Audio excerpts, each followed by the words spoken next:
जय हिंद friend, they are pride में आप सभी का स्वागत है। फ्रेंड्स, यहाँ पे देखिए हम बच्चन सीरीज के तहत जो है जो पहला चैप्टर है यहाँ पे देखते हैं बदलाव की स्थितियां जो है उनमें दूसरा सेगमेंट कवर कर रहे हैं। यहाँ पे देखिए ये जो विषय सूची है, विषय सूची में हम देखें तो हम क्या चीज कवर करने वाले हैं।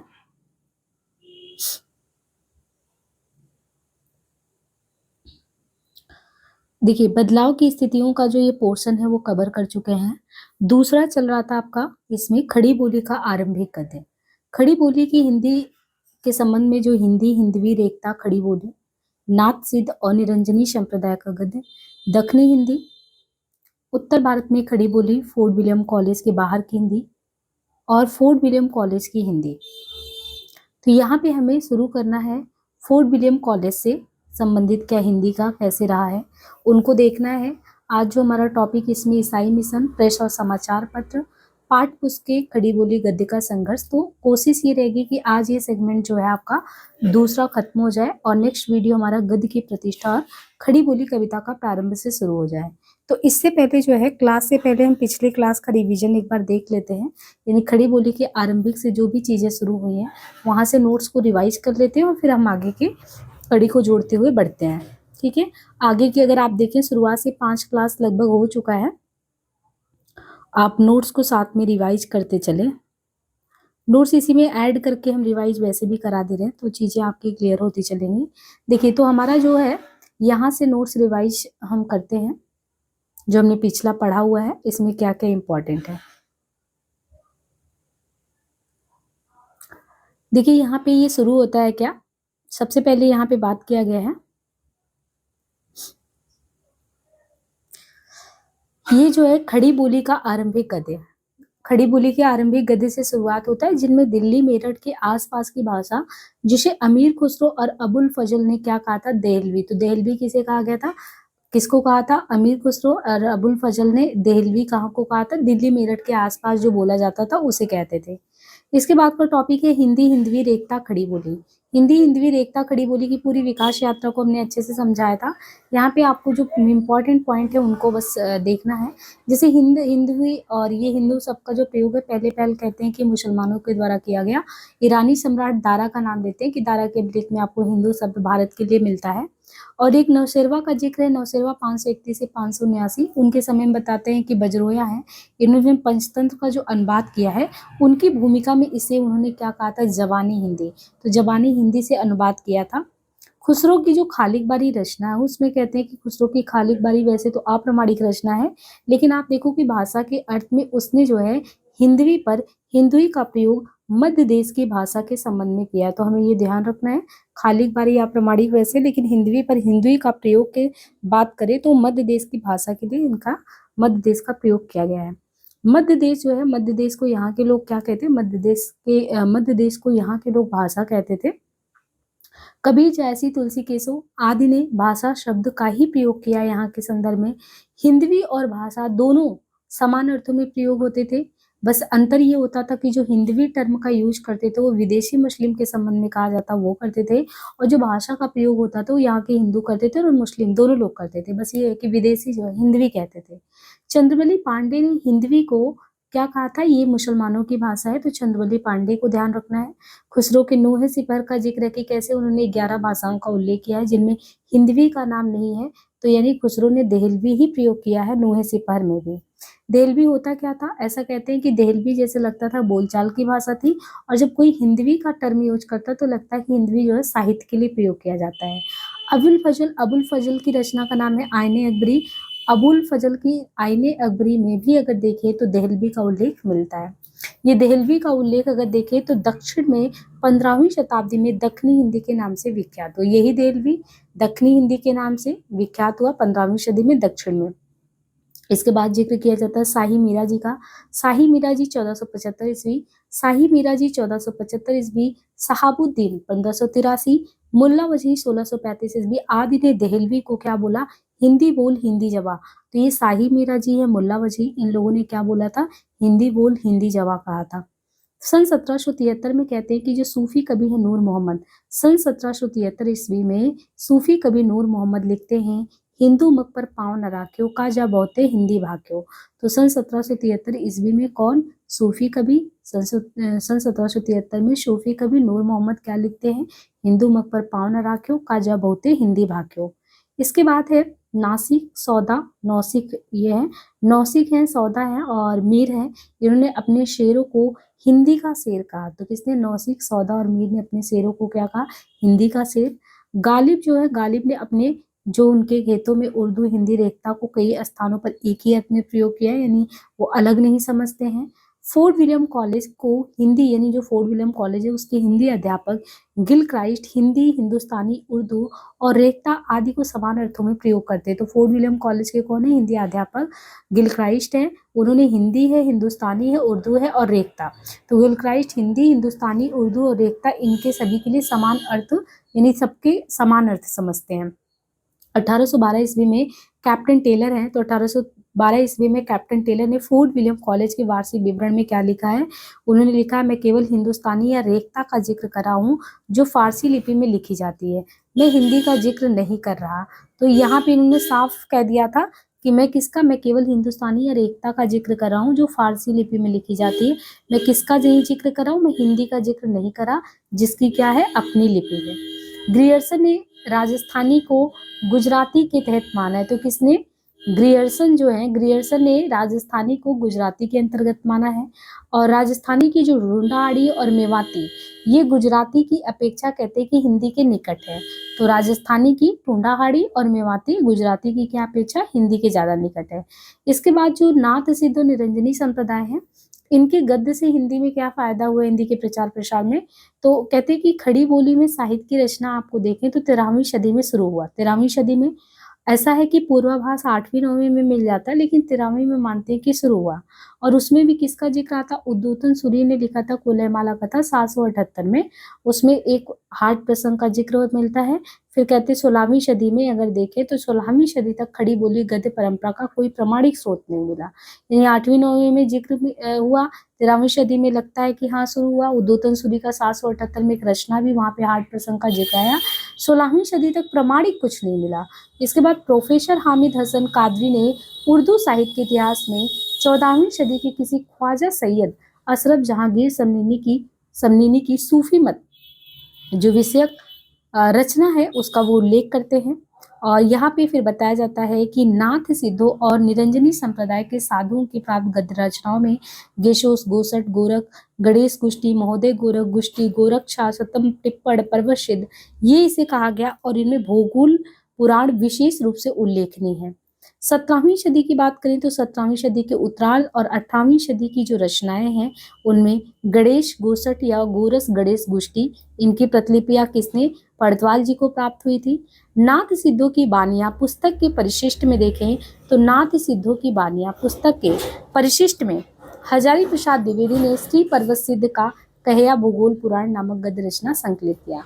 अब हम बात करें दक्षिणी गद्य में, तो दक्षिणी में गद्य के संबंध में तारीख फरिश्ता के अनुसार कहते हैं कि जो बहमनी राज्य है, तारीख फरिश्ता के अनुसार बहमनी राज्य का कार्य जो है हिंदी में होता था। तारीख फरिश्ता के अनुसार बहमनी राज्य जो है उसका काम हिंदी में होता था। और ख्वाजा बंदा नवाज गेशुद्राज 1322 से 1427 ईस्वी सूफी फकीर निजामुद्दीन औलिया के खलीफा ख्वाजा नसरुद्दीन औलिया के खलीफा ख्वाजा नूरुद्दीन चिराग देहलवी के खिलाफ, उनके मतलब कि एक तरीके से उनके शिष्य थे। और वो एक दूसरे यानी सूफी शाही मीरान ने अपनी भाषा को स्वयं हिंदी का उन्होंने लिखा भी है, आमी बोल अरबी करे और फारसी बोलते रहे। इनके संबंध में बताया था, थोड़ा सा डिटेल में यहाँ पे बताया, थोड़ा यहाँ पे हमको पंक्ति का इधर उधर लग रहा है, लेकिन जहाँ पे एक्सप्लेन हमने किया था तो इनके संबंध में बताया था। यो हिंदी भी बोली तब इस अर्थ में आवे सब, यानी जो गेसुद्राज थे, गेसुद्राज की गद्य रचनाओं में एक मिराजुल आस्कीन जो उनका बहुत प्रसिद्ध रचना है गेसुद्राज का, उसमें वो उत्तरी हिंदुस्तानी की प्रवृत्ति देखने को ज्यादा मिलता है, दक्षिणी का प्रभाव मिराजुल आस्कीन में कम मिलता है।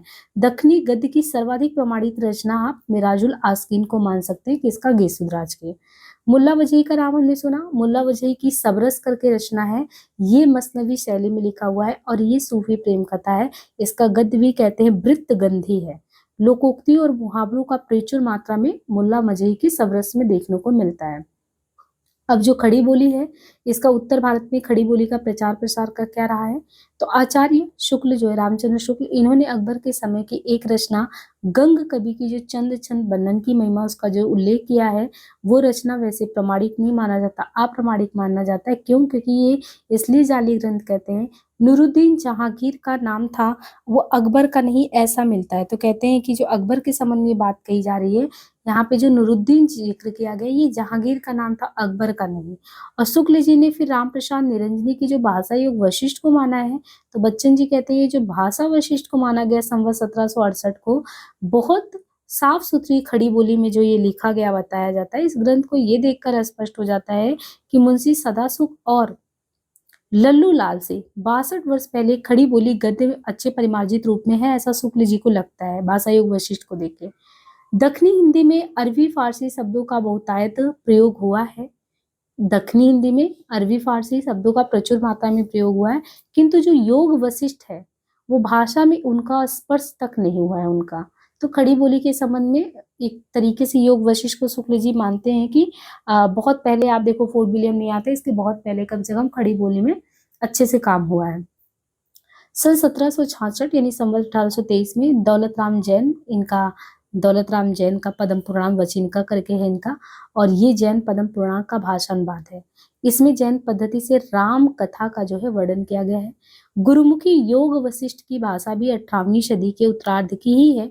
शुक्ल द्वारा उदाहरणित, ये उदाहरण में उनको दिया गया है। जो भाषा योग वशिष्ठ है, इनकी भाषा उस समय की नहीं हो सकती, ऐसा कहा जाता है, और ये 19वीं सदी की भाषा लगती है, ऐसा बोला जाता है कि 19वीं सदी का लगता है। खड़ी बोली के विकास के सिलसिले में ईस्वी खां की बिहारी सस्सई रस चंद्रिका टीका 1752 ईस्वी का उल्लेख किया जाता है। यही हाल साधु मुकुंद दास की पद, साधु मुकुंद दास का जो पद है, कबीर दास जी का अर्थ करके वो टीका को भी समझना चाहिए। तो ये कुछ चीजें उत्तर भारत में खड़ी बोली के संबंध में जो बातचीत हुआ है। अब ये फोर्ट विलियम कॉलेज के बाहर की हिंदी यहाँ से हमें पढ़ना है। जैसे नोट्स में आप देखो कि फोर्ट विलियम कॉलेज के बाहर की हिंदी क्या थी। प्रशासनिक सुविधा के लिए 1800 में अंग्रेजों ने कलकत्ते में फोर्ट विलियम कॉलेज की स्थापना की, प्रशासनिक सुविधा के लिए। और फिर 1800 ईस्वी में ही गिलक्राइस्ट जो है वहां के प्राध्यापक बनते हैं। उस विभाग के प्राध्यापक कौन बनते हैं? गिलक्राइस्ट बनते हैं। हिंदुस्तानी से मतलब क्या होता था? अरबी फारसी शब्दावली से भरी भाषा। ये नहीं कि शुद्ध हिंदी ही हो, नहीं, उसमें आप हिंदुस्तानी कहने का मतलब होता था अरबी फारसी जो शब्दावली से भरी भाषा है उसको कहते थे। गिलक्राइस्ट महोदय जो हैं, गिलक्राइस्ट ने हिंदी से अलग हिंदवी के भाखा मुंशियों की नियुक्ति की। तो किसने? गिलक्राइस्ट ने क्या किया? गिलक्राइस्ट ने हिंदी से अलग हिंदवी के भाखा मुंशियों की नियुक्ति की, क्योंकि वही एक तरीके से प्राध्यापक थे। 1824 में जब कैप्टन विलियम प्राइस हिंदुस्तानी विभाग के अध्यक्ष बने इनके बाद जो है, तो उन्होंने क्या किया? गिलक्राइस्ट की भाषा नीति को बदल दिया। तब उन्होंने क्या किया? उर्दू के स्थान पर हिंदी को प्रधानता दी प्राइस ने, और हिंदी को हिंदवी के अर्थ में प्रयोग किया। लल्लू लाल और सदल मिश्र भाखा मुंशी थे। लल्लू लाल ने लिखा प्रेम सागर रचना और सदल मिश्र ने लिखा नासिकोपख्यान। फोर्ट विलियम कॉलेज के बाहर जिन दो लेखकों की गद्य रचनाएं उपलब्ध हुई है फोर्ट विलियम कॉलेज के बाहर, उनमें सदासुख राय निसार और इंसाल्लाह खां थे। बाकी लल्लू लाल तो ये दोनों लोग वहीं पे थे, भाखा मुंशी के पद पे ही। अब एक एक करके जैसे फोर्ट विलियम कॉलेज में रहे, जैसे सदासुख राय बाहर से, तो उनके संबंध में दिया गया है कि जैसे मुंशी सदासुख राय हैं, तो इनका अगर देखें 1746 से 1824 समय, तो मुंशी सदासुख राय के संबंध में एक एक चीजें इंपॉर्टेंट जो भी है वो नोट्स में है कि मुंतखब वारिख इन्होंने लिखा। उर्दू फारसी के अच्छे ज्ञाता हुआ करते थे। कौन? मुंशी जो सदासुख राय हैं उर्दू फारसी के अच्छे ज्ञाता थे। शुक्ल जी के मत के अनुसार मुंशी जी ने विष्णु पुराण के उपदेशात्मक प्रसंग को लेकर एक पुस्तक भी लिखा था, जो पूरी नहीं मिली है। कुछ देर तक अगर देखें तो सफाई के साथ चलने वाला गद्य जैसा योग वशिष्ठ का जैसा था, वैसा ही मुंशी जी का ये रचना भी लगता है। यानी विष्णु पुराण देख के कुछ ऐसा ही लगता है, ये कहा जाता है। ये शुक्ल जी कहते हैं मुंशी जी के विष्णु पुराण के संबंध में। लाला भगवान दीन और रामदास गौड़, इन्होंने हिंदी प्रसार सार पुस्तक का संपादन किया। क्या नाम है पुस्तक का? हिंदी प्रसार सार। किसने किया हिंदी प्रसार सार पुस्तक का संपादन किया? रामदास गौड़ और लाला भगवान देव ने। उनमें मुंशी सदासुख राय का सुरासुर निर्णय लेख और उनके वार्तिक का एक अंश भी देखने को मिलता है किसमें? हिंदी प्रसार सार में। संपादकों ने जो सुरासुर निर्णय है उसका रचनाकाल लेख और उनके वार्तिक का एक अंश संग्रहित इसमें किया है। संपादकों ने सुरासुर निर्णय का रचना काल माना संवत 1839-40 ये ठहराया। हिंदी में उनका नाम सुख सागर था और उर्दू फारसी में उनका नाम क्या था? निसार था। तो सुख सागर इनको हिंदी में कहते, उर्दू फारसी में इन्हें निसार कहते। निसार सदासुख नाम के 3 व्यक्ति का उल्लेख मिलता है। उसमें एक मुंतखबुत वारीक के लेखक, दूसरे एक लेखक यानी सदासुख नाम के कहते 3 व्यक्तियों का उल्लेख मिलता है। एक मुंतखबुत तारीख के लेखक हो गए, दूसरे बुद्धि प्रकाश समाचार पत्र के संपादक सदासुख लाल, तीसरे जैन सदासुख लाल। शुक्ल जी ने पहले सदासुख राय का उल्लेख किया है, पहले वाले का किया है जो मुंतखबुत वारीक के हैं। उनकी भाषा को शुक्ल जी ने साफ सुथरी कहा है। इंसा अल्लाह खां दूसरे लेखक है जिन्होंने हिंदी गद्य निर्माण में विशेष योगदान दिया। उन्होंने क्या लिखा? उन्होंने उदय भानचरित या रानी केतकी की कहानी ये लिखा है। कदाचित ये 1800 और 1808 के बीच लिखा गया होगा। लल्लू लाल और सदल मिश्र के समसामयिक थे, पर रानी केतकी की कहानी लाल और मिश्र की रचनाओं से पहले लिखी जा चुकी थी। तो हम नोट्स रिवीजन पे आएंगे। पहले एक काम करते हैं, जो इसका जो है मूल जो टेक्स्ट वो पढ़ लेते हैं तो हमें अच्छे से समझ में आएगा।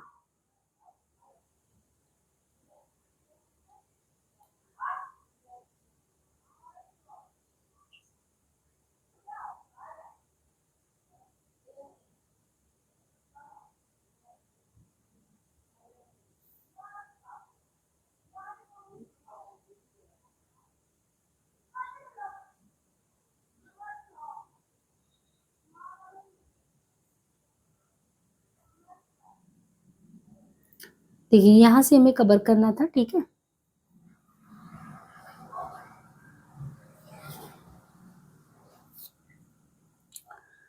तो यहाँ पे देखिए फोर्ट विलियम कॉलेज की हिंदी के संबंध में क्या क्या कहा जाता है। यहाँ पे देखिए कहा गया है कि जो फोर्ट विलियम कॉलेज है, फोर्ट विलियम कॉलेज के भाखा मुंशी के पद पे कौन थे? लल्लू लाल और सदल मिश्र। फोर्ट विलियम कॉलेज के भाखा मुंशी के पद पे लल्लू लाल और सदल मिश्र। और यहाँ पे समय क्या दिया गया है?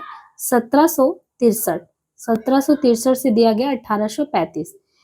फोर्ट विलियम को कॉलेज के भाखा मुंशी लल्लू लाल सदल मिश्र, इन्होंने रचना जो लिखा, जैसे इन्होंने प्रेम सागर लिखा, सदल मिश्र ने नासिकोपख्यान रचना लिखा। लल्लू लाल कौन थे? लल्लू लाल जो थे कहाँ से थे? ये आगरे के रहने वाले थे।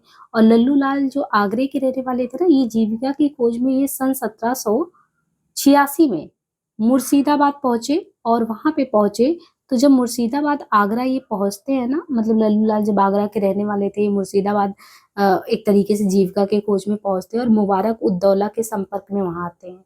थोड़े दिन तक वे नागौर नरेश थे रामकृष्ण, उनके भी आश्रय में रहे। राजा जो रामकृष्ण के कैद हो जाने पर वे फिर कलकत्ता लौट आए मुर्शिदाबाद से। और कलकत्ता में उन्होंने क्या किया? लल्लू लाल ने एक काम किया, एक प्रेस खोला वहां पे। और वो फिर गिलक्राइस्ट के संपर्क में आने पर, यानी इनका संपर्क लल्लू लाल का गिलक्राइस्ट हुआ, उनके संपर्क में आने पर सन 1800 में फोर्ट विलियम कॉलेज में वो गद्य लेखक के रूप में नियुक्त हुए। 2 साल बाद 1802 में वो वहां पे भाखा मुंशी के पद पर प्रतिष्ठित हुए। लल्लू लाल नाम के, यानी जो लल्लू लाल नाम है, तो लल्लू लाल के नाम पर छोटी बड़ी कहते हैं कि कुल अगर देखें तो लल्लू लाल के नाम पर छोटी बड़ी 14 रचनाओं का उल्लेख मिलता है। इनमें कुछ ऐसी रचनाएं हैं जिनका अनुवाद उन्होंने दूसरे की सहायता से किया है अथवा दूसरों को सहायता भी पहुंचाई है। सिंहासन बत्तीसी 1801 ईस्वी, यानी लल्लू लाल के नाम पे कुल छोटी बड़ी 14 रचनाओं का उल्लेख मिलता है। और यहाँ पे ये बता रहे कि सिंहासन बत्तीसी करके 1801 में, तो सिंहासन बत्तीसी 1801 ईस्वी, बैताल पच्चीसी 1801 ईस्वी, माधोनल काम कनला या माधोनल करके 1801 में, शकुंतला 1801 में। सिंहासन बत्तीसी, बैताल पच्चीसी, माधोनल, शकुंतला, ये रचनाओं के बारे में बताया गया सब 1801 में। ये ऐसी ही पुस्तकों में आता है।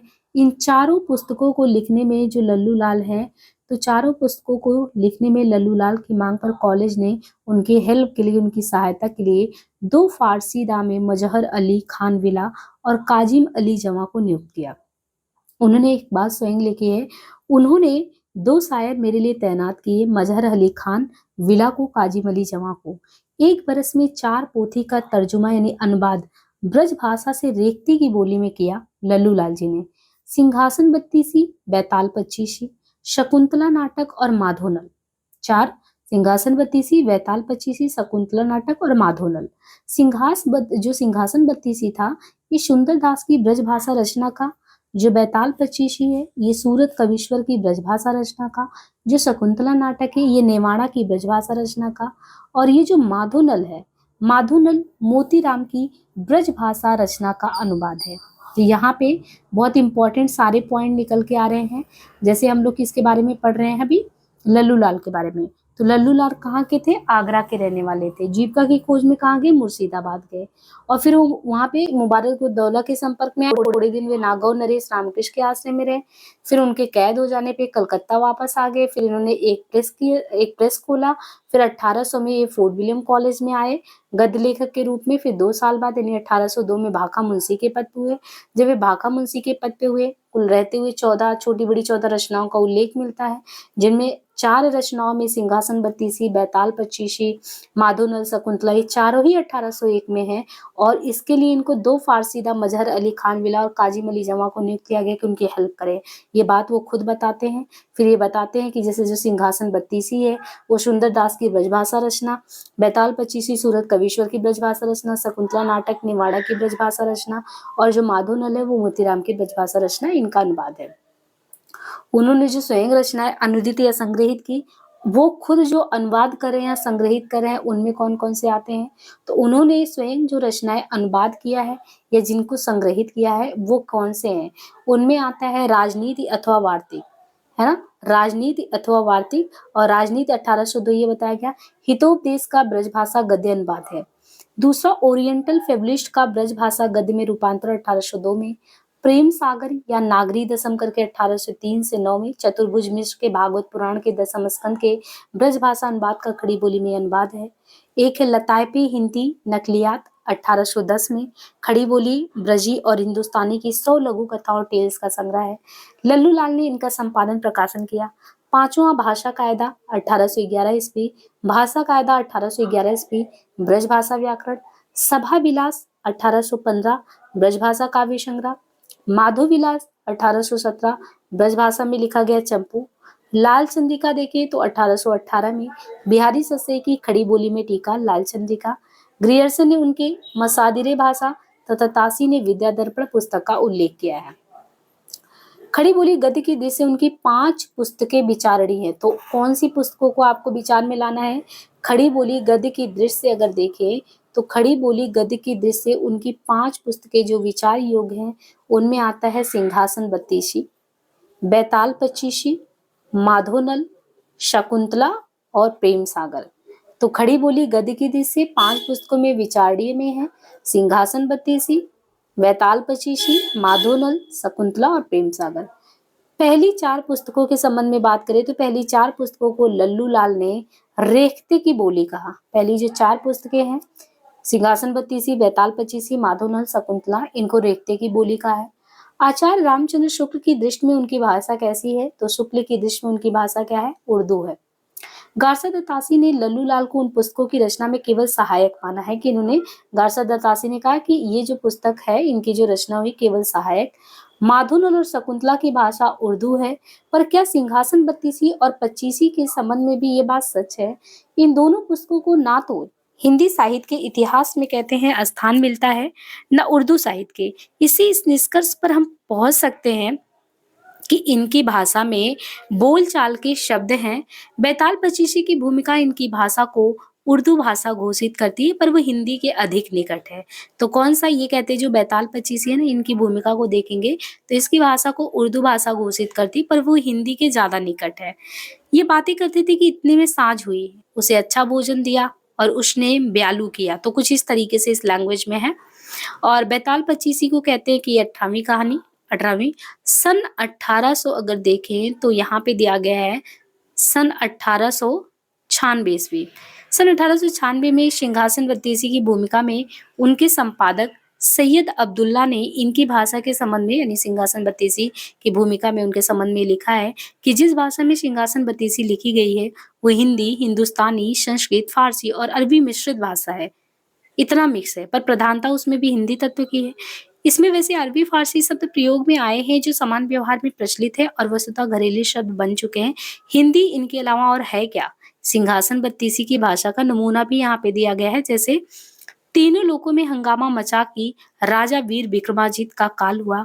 उस वक्त अगिया कोयला दोनों वीर भी सात राजा के ही लोप हो गए। न वो स्वामी रहा न विद्या दास रहे। संसार में से धर्म की ध्वजा उखड़ गई। सब रैयत राजा के राज को रोने लगे। हिंदी गद्य के विकास के संदर्भ में क्या कहा जाता है कि हिंदी गद्य जो है, हिंदी गद्य के विकास के संदर्भ में लल्लू लाल, हिंदी गद्य के विकास के संदर्भ में लल्लू लाल की रचना प्रेम सागर, हिंदी गद्य के विकास के संदर्भ में लल्लू लाल के प्रेम सागर की विशेष चर्चा होती है। ये हिंदुस्तानी प्रेस कलकत्ता से अंशतः कहते हैं 1803 से 5। तो हिंदी गद्य के विकास के संदर्भ में लल्लू लाल के प्रेम सागर की विशेष चर्चा।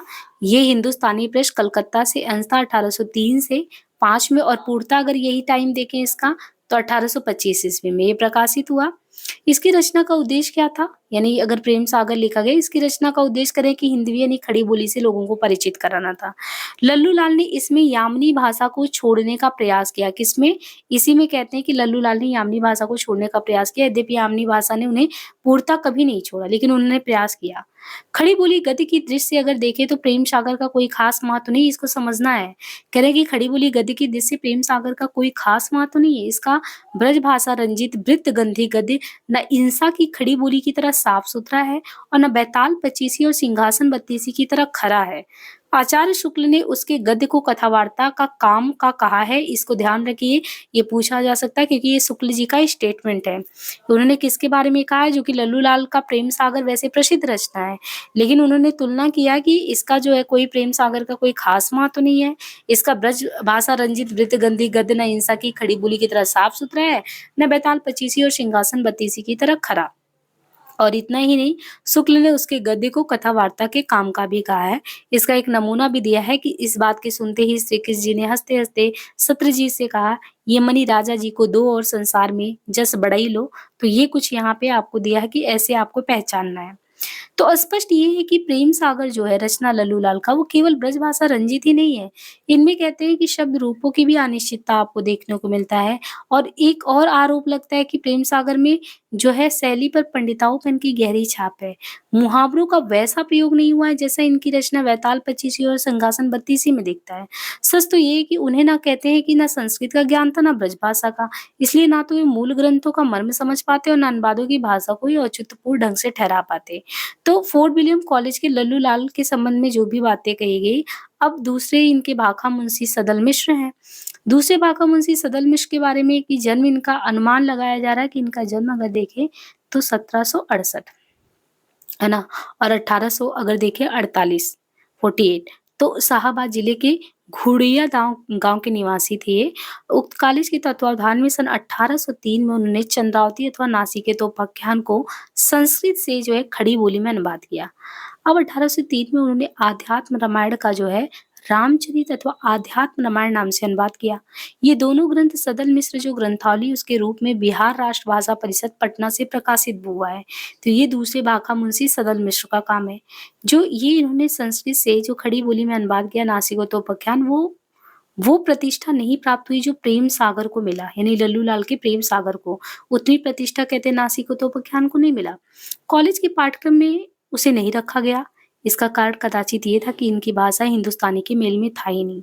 सदल मिश्र ने नासिकोतोपाख्यान का सीधी संस्कृत से अनुवाद किया था, इसलिए स्वाभाविक था उनकी भाषा में संस्कृत की प्रचुर शब्दावली देखने को मिलता और संस्कृत के वाक्य विन्यासों का प्रभाव भी इनकी भाषा पर था। लंबे वाक्यों से उगिरा होता ऐसे था और पूर्वकालिक क्रियाओं की बहुलता देखने को मिलती। तो कुल मिला के कहते कि नासिकोतोपाख्यान भले ही खड़ी बोली में अनुवाद किया गया हो, लेकिन उनकी भाषा पर ब्रजी और भोजपुरी दोनों का रंग था, संस्कृत का भी ज्यादा था। कौदती, गाँच, बतकही आदि पूर्वी जो है पूर्वी के शब्द कैसे हूँ, जान निहार आदि पूर्वी के रूप भी उनमें मिलते हैं। ब्रजी के रूप में जैसे चितौने लगे, सहस्त्रन, किशु आदि भी मौजूद थे। लिंग दोष भी कहते उसमें मिलता। मुंगेरों के मार से सारी पृथ्वी का पति, कहीं-कहीं तो वाक्य बड़े असक्त और लद्दड़ लगते। कहते कि पहले महीने में तो उस कन्या को कुछ अधिक सा देह में रूप उपजा। इन त्रुटियों के बावजूद सदल मिश्र की भाषा हिंदी की अपनी प्रकृति के मेल में है, ये अंततः कहा जाता है। और यहाँ पे दिया गया है जैसे एक दिन एक समय राजा जन्मेजय गंगा के तीर पर 12 बरस यज्ञ करने को गए। एक दिन स्नान पूजा करे, ब्राह्मणों को बहुत सा दान दिया, कुछ इस तरीके से। अब हिंदी गद्य के जो पहले 4 आचार्य में हैं, 4 आचार्य में सदासुख है, इंसाल्लाह है, लल्लू लाल है, सदल मिश्र हैं।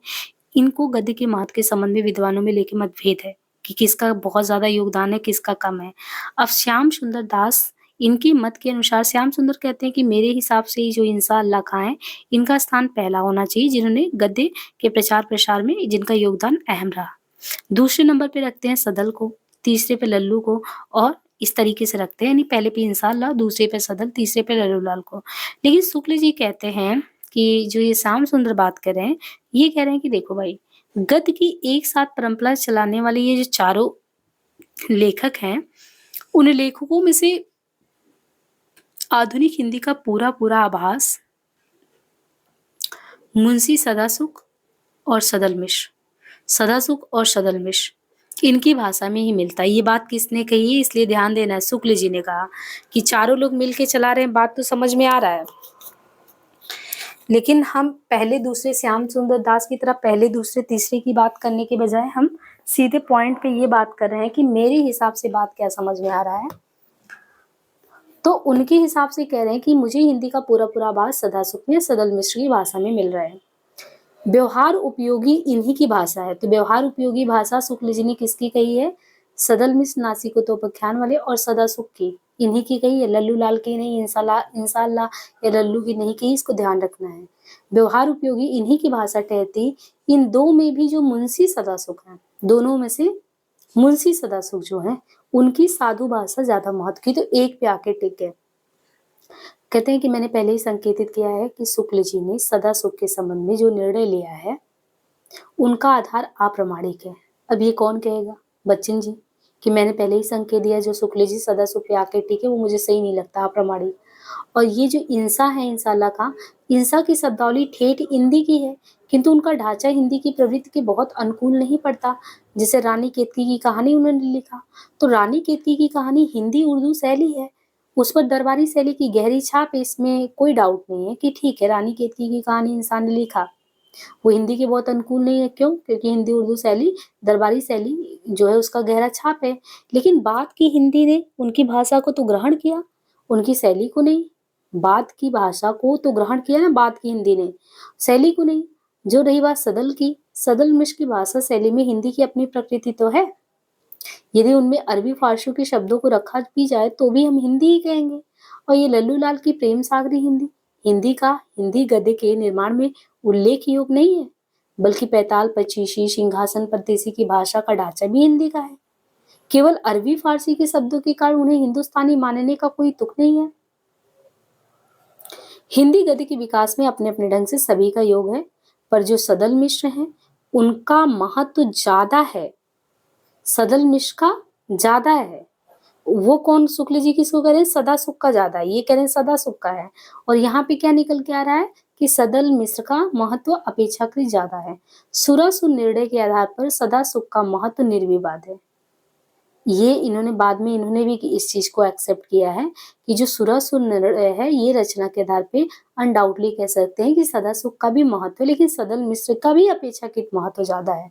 अतः महत्व की दृष्टि से इनका क्रम ये कहते हैं कि सदासुख, फिर सदल, फिर इंसा, फिर लल्लू लाल। तो चारों लोगों को रखते हैं पहले नंबर पे, लेकिन सदासुख को, शुक्ल जी दोनों लोगों ने सदासुख को माना है, लेकिन ये दूसरे पे सदल को, तीसरे पे इंसा को और चौथे पे लल्लू लाल को रखते हैं। ये चीज ध्यान रखना है।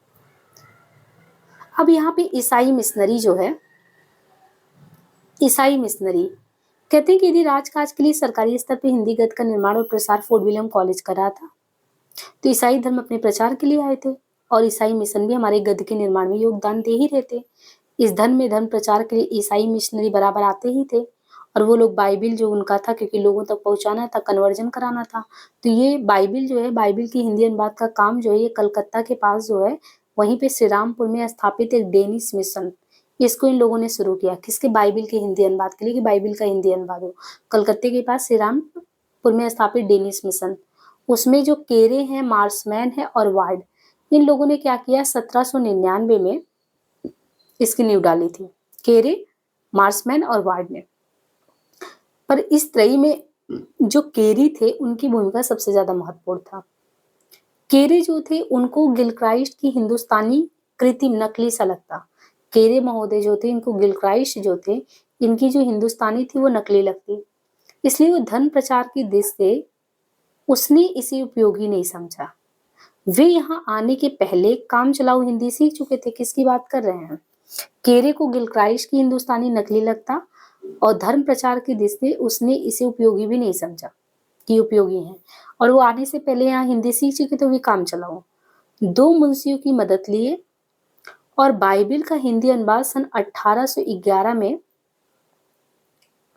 छपा, और ये बाइबिल का पहला हिंदी अनुवाद था।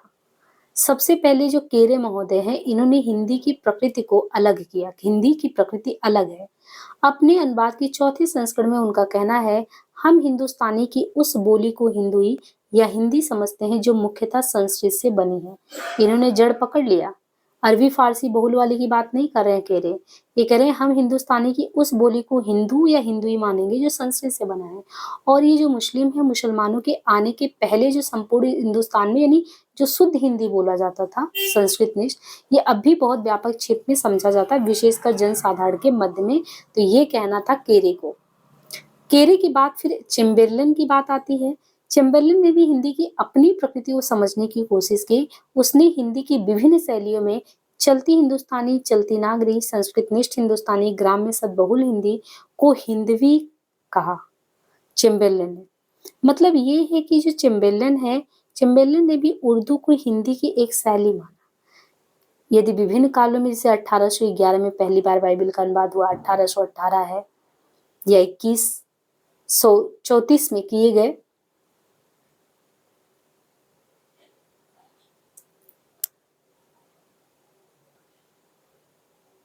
यहाँ पे ये अच्छा नहीं, 2134 नहीं है, 21 है, 26 से 34, इसमें किए गए जो बाइबिल के अनुवाद हैं, उनकी भाषा का अध्ययन किया जाए तो उनमें क्रमिक विकास को हम देख सकते हैं। क्या सुधार देखने को मिलता है? पहले जैसे, फिर उसने अपने 12 शागिर्दों के पास बुलाया और उन्हें पलीत रूहों के दूर करने की और हर तरह की बीमारी और किस्म के आजार से शिफा बख्शने की कुदरत बख्शी।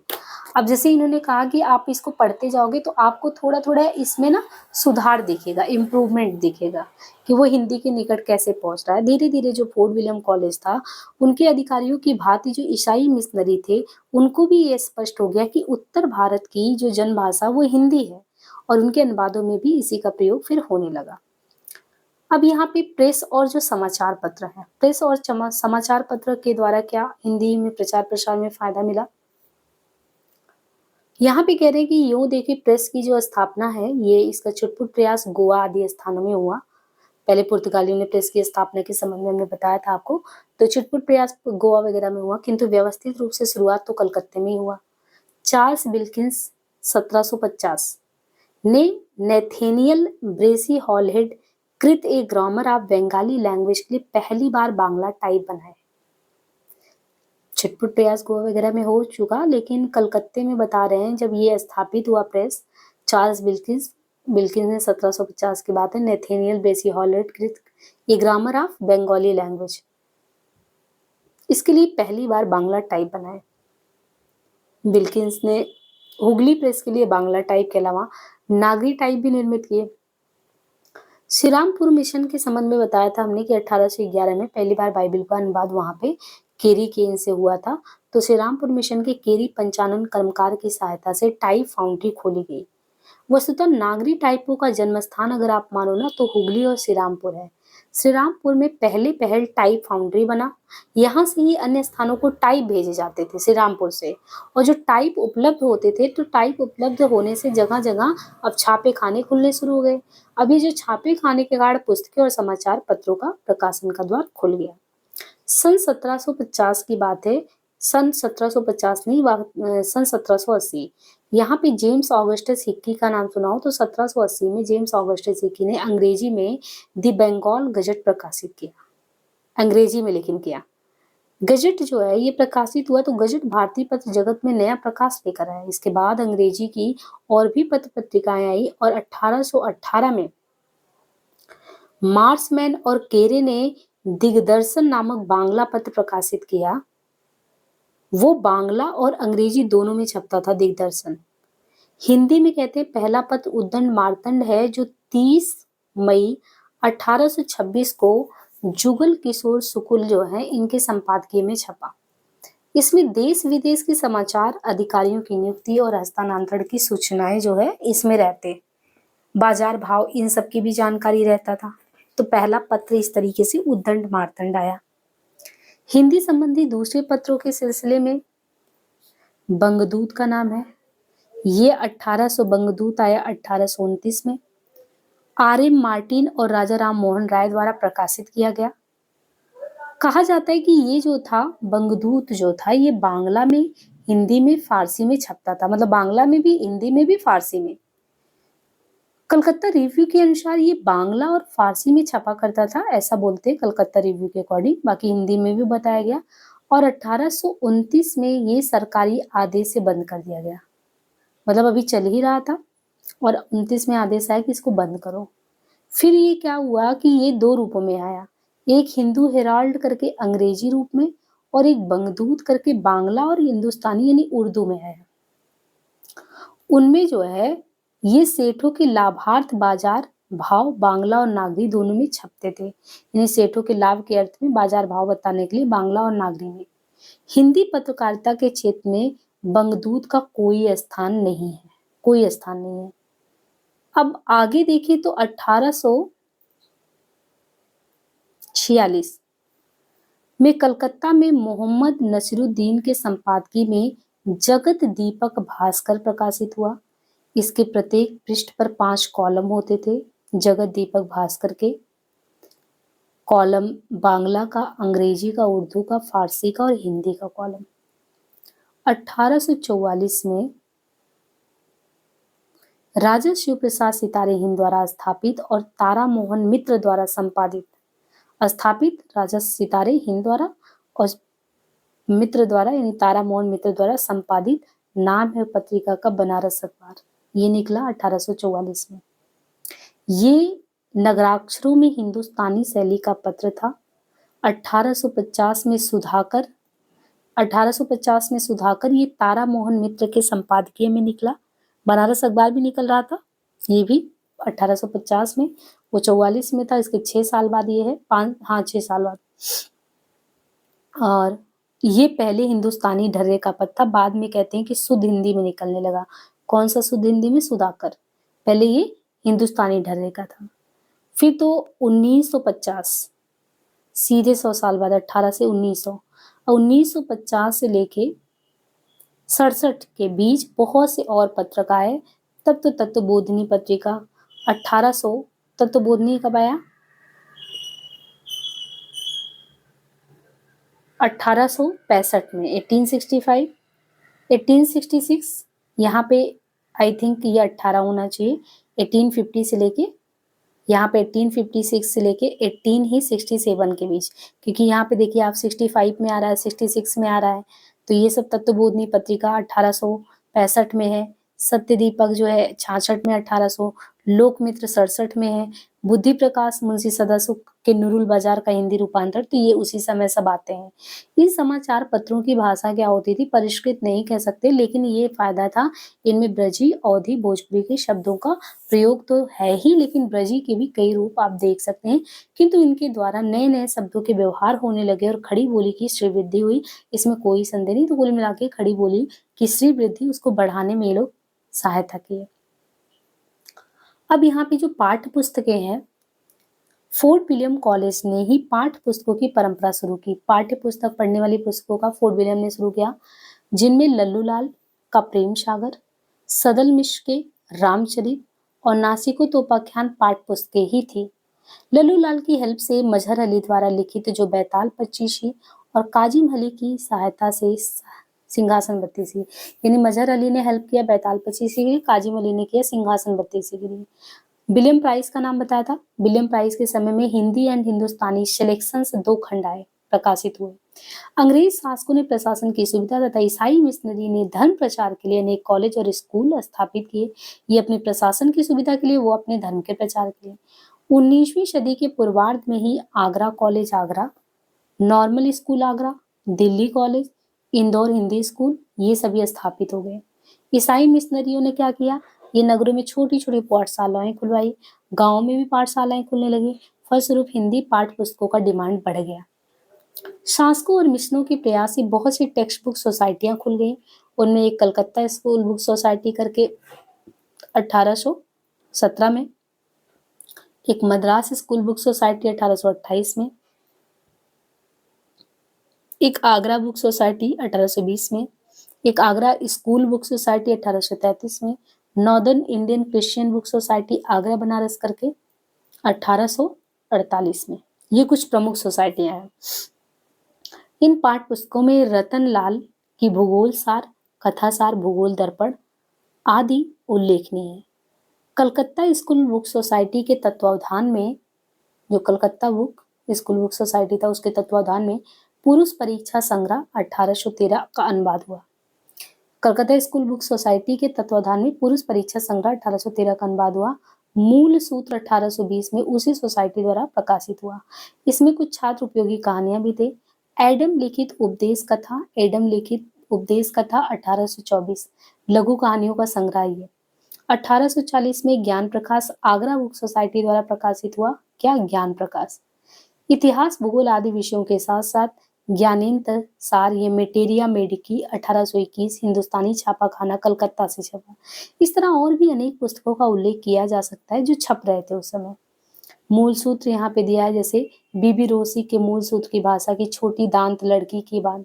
एक छोटी लड़की 4-5 बरस की एक गर्म रोटी चीखने को चाहती थी, उसने रोटी वाले को जाते देखा, फिर आके दरवाजे के पास उसने एक गरीब औरत देखी जो खाने मोल लेने के वास्ते पैसा मांगती थी। तो आप हिंदी के इसमें लैंग्वेज भी देख सकते हैं। पाठ्य पुस्तकों की भाषा जो थी वो बाइबिल के अनुवादों की भाषा की अपेक्षा कहते हैं कि साफ सुथरी थी। यदि भी ऐसा नहीं कि ब्रज का टच नहीं था, उससे एकदम पूरी तरह आजाद भी नहीं था, मुक्त नहीं था, लेकिन जो शब्दों का प्रयोग है उनकी अनुपयुक्तता, लिंग वचन की अनेक भूलें हैं। लेकिन ये जो पाठ्य पुस्तकें थी वो उनके लिए नई शब्दावली भी ढूंढना पड़ा, ये नए विषयों के नूप शब्दों की तलाश करनी पड़ी। इस तरह भाषा की श्री वृद्धि में पाठ्य पुस्तकों का बड़ा योगदान रहा, ये चीज नहीं भूलना चाहिए। इसके बाद जो है खड़ी बोली की गद्य के संघर्ष की कहानी जो है वो बताया गया है कि जो खड़ी बोली है इसके गद्य के संघर्ष के पीछे की क्या कहानी है। इसके पीछे की कहानी के संबंध में कहते हैं कि इस देश की प्रांतीय भाषाओं को पहला धक्का कब लगा। इस देश की प्रांतीय भाषाओं को पहला धक्का लगा जिसका कारण नवीन शिक्षा का प्रादुर्भाव था। नवीन शिक्षा का प्रादुर्भाव, ये जो कंपनी सरकार था, कंपनी सरकार ने सन 1813 में एक एक्ट बनाकर संस्कृत फारसी की शिक्षा को प्रोत्साहित किया। सरकार ने सन 1813 में एक एक्ट बनाया, संस्कृत फारसी की शिक्षा को प्रोत्साहन दिया। राजा राम मोहन राय इसके विरुद्ध थे। वे आधुनिकता ले आने की बात करते पश्चिमी ढंग से। राजा साहब ने इस उद्देश्य की पूर्ति के लिए डेविड हेयर की सहायता से एक स्कूल की स्थापना की और सन 1830 में अलेक्जेंडर डफ ने हायर एजुकेशन के निमित्त एक कॉलेज भी खोला। सन 1834 में लॉर्ड मैकाले ने अंग्रेजी शिक्षा के पक्ष में कंपनी के डायरेक्टरों के पास जो परामर्श भेजा, उसका परिणाम ये हुआ कि कंपनी ने शिक्षा संबंधी जो पहले की निश्चित नीति है उसमें मौलिक परिवर्तन स्वीकार कर लिया। मैकाले ने सोचा था कि शिक्षा से प्रशासकीय कार्य के लिए क्लर्क तो मिलेंगे ही, लेकिन कालांतर में इन भारतीयों को, ये जो शिक्षित वर्ग है, उनको अंग्रेजों की तरह हम सोचने विचारने वाला सिखा देंगे, बना देंगे और अंग्रेजी राज की नींव सर्वदा के लिए दृढ़ हो जाएगी। मैकाले अपना फायदा सोच रहा था, राजा राम मोहन राय यहाँ के लोगों की तर्कवादिता की बढ़ाव की बात कर रहे थे। मैकाले का सोचना आंशिक रूप में सच भी निकला, क्योंकि उसने ना बना भी लिया और राजा राम मोहन राय भी दूरदर्शी थे। कुछ ही लोग हुए, कम से कम वो राष्ट्रीयता के बारे में, राष्ट्रीयता के उदय में योगदान दिए, तो अंग्रेजी शिक्षा का योग तो कम महत्वपूर्ण नहीं रहा। किंतु इससे संस्कृत फारसी की शिक्षा को धक्का लगा, देसी भाषाओं का भविष्य खतरे में पड़ गया, इसमें कोई संदेह नहीं है। सन 1835 की बात है, कंपनी सरकार ने अंग्रेजी शिक्षा के प्रचार का प्रस्ताव मान लिया और अदालती भाषा के संबंध में सन 1836 में जो इस्ताहारनामा निकाला, उनमें कहा कि जो अदालत है उनमें देसी भाषा के प्रयोग को निर्देश किया जाए। अभी तक हिंदी प्रदेशों की जो अदालती भाषा थी, वो हिंदी प्रदेश में अदालत में भाषा फारसी थी, पर जनता की सुविधा तथा अंग्रेजी शासन को दृढ़ बनाने के उद्देश्य से उनकी भाषा देसी कर दी गई। और यहाँ पे इस तरह इस्ताहार निकला था ना, पंचांग के सदर बोर्ड के साहबों ने ये ध्यान दिया कि कचहरी के सब काम फारसी जबान में लिखा पढ़ा होने के कारण सब लोगों को बड़ा हर्ज पड़ता है। जब कोई अपनी अर्जी अपनी भाषा में लेके सरकार में दाखिल करने पावे तो बड़ी बात होगी। इसलिए यह हुक्म दिया गया कि सन 1844 की कुंवर बदी प्रथम से जिनका जो भी मामला सदर बोर्ड में आएगा, वो अपना अपना सवाल हिंदी की बोली में और फारसी और नागरी अक्षरन में लिखने के दाखिल करने के डाक पर भेजेगा। इस तरह आया था। पर संप्रदायवादियों ने इस व्यवस्था का घोर विरोध किया। कहना नहीं होगा कि इसकी भूमिका जो है जॉन गिलक्राइस्ट ने फोर्ट विलियम कॉलेज में ही बात दी थी। हिंदी उर्दू को अलग अलग करके इस्ताहार के साल भर बाद सन 1837 की बात है, हिंदी के स्थान पर उर्दू अदालतों की भाषा घोषित कर दी गई। मतलब हिंदी नहीं चलेगा, उर्दू चलेगा अदालत में। यो सन 1803 में ही कंपनी ने तमासी आदमी के बुझने के वास्ते नागरी भाषा और अक्षर में इस्ताहार जारी करने की आज्ञा निकाल दी। स्पष्ट है कि नागरी भाषा और अक्षर तमामी आदमी की भाषा थी, लेकिन सरकार जानबूझकर उसकी अवहेलना कर रही थी। और इस तरह सन 1836 में 1836 के बाद प्रभु वर्ग ज्यादा चतुर हो गया और नई अदालती भाषा के आधार पर हमारी एकता पर गहरा प्रहार किया गया। शुक्ल के शब्दों में अगर देखें तो गारसा तासी ने फ्रांस में बैठे बैठे इस झगड़े में योगदान दिया। बाबू शिव प्रसाद सितारे हिंद ने इस कूटनीतिक कार्रवाई को समझा और उन्होंने स्पष्ट किया कि दिल्ली के मुसलमान बादशाहों ने भाषा के संबंध में जो कुछ सोचा भी नहीं था, वो अंग्रेजी सरकार अंग्रेजी के साथ साथ फारसी लिपि में उर्दू को, जो एक दूसरी विदेशी ही भाषा है, वो लाद रही है हम पर। हिंदी को अन्य भाषाओं बांग्ला, मराठी, गुजराती से अलग करके उनके विकास को बाधित किया जा रहा है। मेरी प्रार्थना है कि जो फारसी अक्षर है उनको हटाया जाए, उनके स्थान पे हिंदी को जारी किया जाए। पहले राजा शिव प्रसाद सितारे हिंद बड़े फेवर में थे हिंदी को लेकर।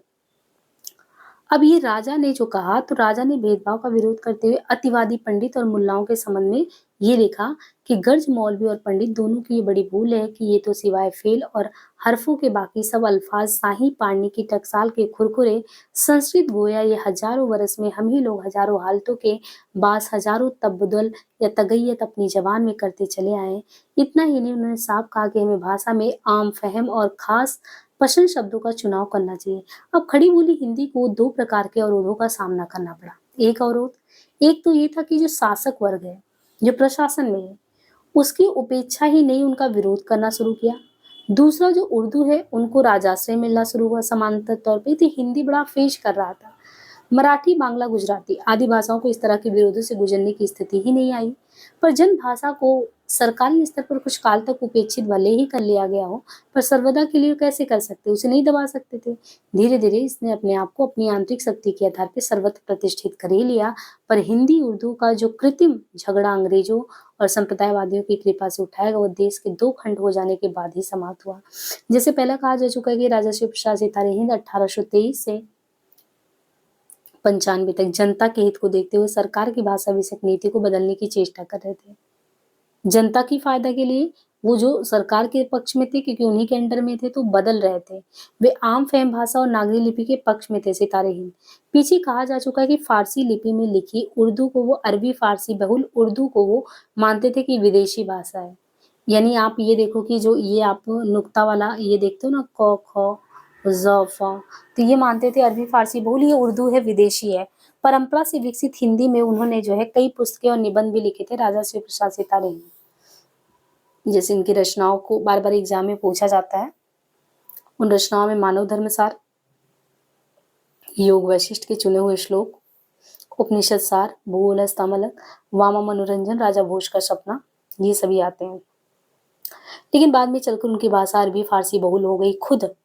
खुद राजा शिव प्रसाद सितारे हिंद की लैंग्वेज बाद में चलकर अरबी फारसी बहुल हो गई। यद्यपि इसके लिए उन्होंने नागरी लिपि का ही व्यवहार किया, पर उनकी अपनी सीमाएं थी। शिक्षा विभाग की नौकरी कर रहे थे वो, और अंग्रेजों की निर्धारित नीति के सर्वथा विरुद्ध जाना कैसे संभव था। फिर भी उन्होंने जो कुछ किया वो बहुत था। राजा साहब की इस नीति से चिढ़कर हेनरी हेनरी पिंकार्ड जो था उसने भारतेंदु बाबू को एक पत्र लिखा, और उस पत्र में क्या लिख दिया, 20 बरस हुए उसने सोचा कि अंग्रेजी साहबों को कैसी-कैसी बातें अच्छी लगती हैं। हेनरी पिंकार्ड लिख रहे हैं भारतेंदु जी को, किसके बारे में लिख रहे हैं? राजा के बारे में, प्रसादिता सितारे हिंद के, कि 20 साल हुए उसने सोचा कि अंग्रेजी साहबों को कैसी-कैसी बातें अच्छी लगती है। उन बातों का प्रचलन करना परम चतुर लोगों का धर्म है, इसलिए बड़े चाव से उसने अपनी हिंदी भाषा को भी बिना लाज को छोड़ के उर्दू को प्रचलित करने में बड़ा उद्योग किया। ये उन पे आरोप लगाया। हेनरी पिंकार्ड के इन आरोपों को स्वीकार नहीं किया जा सकता। ये पत्र 1 जनवरी कब का है? ये पत्र कह रहे हैं कि 1 जनवरी अगर देखें 1884 का है। इसके 2 साल पहले तक यानी 82 तक ही एजुकेशन कमीशन के सामने अपने विचार प्रकट करते हुए उन्होंने नागरी लिपि का प्रबल समर्थन किया था। उनका कहना था कि नागरी लिपि के प्रचार होने पर मैं शिक्षा संस्थाओं में बंगाल से अधिक इस वृद्धावस्था में अपनी पेंशन छोड़ने को तैयार हूँ। तो ये बोल रहे हैं कि अगर जो उनके बारे में ऐसे कहा जा रहा है तो 2 साल पहले ऐसे उन्होंने बोला था। ये अवश्य है कि वे उर्दू के विरोधी नहीं थे, मतलब राजा। हाँ, फ़ारसी लिपि और विदेशी शब्दावली को स्वीकार करने के लिए वो कभी भी प्रस्तुत नहीं हुए। आज पुनर्विचार करने पर राजा साहब की नीति ही ज़्यादा साधु और विवेकपूर्ण लगता है। केवल उनकी रचना आप उठा के देखो, सितारे इनका तो इतिहास तिमिरनाशक और जो बनारस अखबार है, उनकी भाषा के आधार पे जो फ़ारसी अरबी प्रधान है, यानी इतिहास तिमिरनाशक और बनारसी अखबार जो उनकी रचना है, वो जो कि अरबी प्रधान है, उनकी कीर्ति पर धूल नहीं डाला जा सकता कि उन्होंने हिंदी के योगदान के लिए कुछ किया ही नहीं। प्रेमघन जो है, प्रेमघन राजा साहब की शैली के बड़े प्रशंसक थे। स्वयं भारतेंदु हरिश्चंद्र भी प्रेमघन से सहमत हैं। रामविलास शर्मा का तो यहाँ तक कहना है कि 1873 ईस्वी में 1873 ईस्वी में हिंदी नई चाल में नहीं ढली। किसने कहा है? रामविलास शर्मा का तो यहाँ तक कहना है कि 1873 में हिंदी नई चाल में नहीं ढली, क्योंकि यही चीज़ भारतेंदु जी कहते हैं ना कि नई चाल में ढली, रामविलास शर्मा कहते नहीं, 1873 में हिंदी नई चाल में नहीं ढली। ये काम इससे बहुत पहले हो चुका था। कब हो चुका था? ये काम 1857 के आसपास जब राजा शिव प्रसाद थे, वो जैसी हिंदी लिख रहे थे, उसी को भारतेंदु जी ने अपनाया। तो रामविलास शर्मा ने किसको जवाब दिया? भारतेंदु हरिश्चंद्र को। ये क्वेश्चन बहुत इंपॉर्टेंट है कि ये जो जवाब दिया है रामविलास शर्मा ने दिया है कि 73 में हिंदी नई चाल में नहीं ढली, बल्कि शिव प्रसाद के समय में ही 1857 के आसपास ही ढल गया था। इतिहास तिमिरनाशक और बनारस अखबार जो राजा शिव प्रसाद का जिस भाषा में जिनमें फारसी अरबी बहुल भाषा का प्रयोग करे थे, उनकी प्रतिक्रिया राजा लक्ष्मण सिंह जब आए 1826 में, उन्होंने किया। राजा शिव प्रसाद की भांति उन्हें भी हिंदी, अंग्रेजी, फारसी का अच्छा ज्ञान था। किसको? लक्ष्मण सिंह को। वे भी 20 वर्ष तक सरकारी सेवा में रहे थे। राजा की उपाधि उन्हें भी अंग्रेजों से मिला था, किंतु हिंदी के संबंध में उन्होंने राजा शिव प्रसाद का ठीक विरोधी दृष्टिकोण अपनाया। वे शुद्ध हिंदी के पक्षपाती थे। लक्ष्मण, उन्होंने 1862 में 1862 में जो है अभिज्ञान शाकुंतल का अनुवाद विशुद्ध हिंदी में किया। मेघदूत और रघुवंश के अनुवाद भी उन्होंने किए। भाषा के संबंध में उनकी नीति बिल्कुल अलग थी। वो कहते थे लक्ष्मण की हमारे मत में हिंदी और उर्दू दो बोली न्यारी न्यारी है।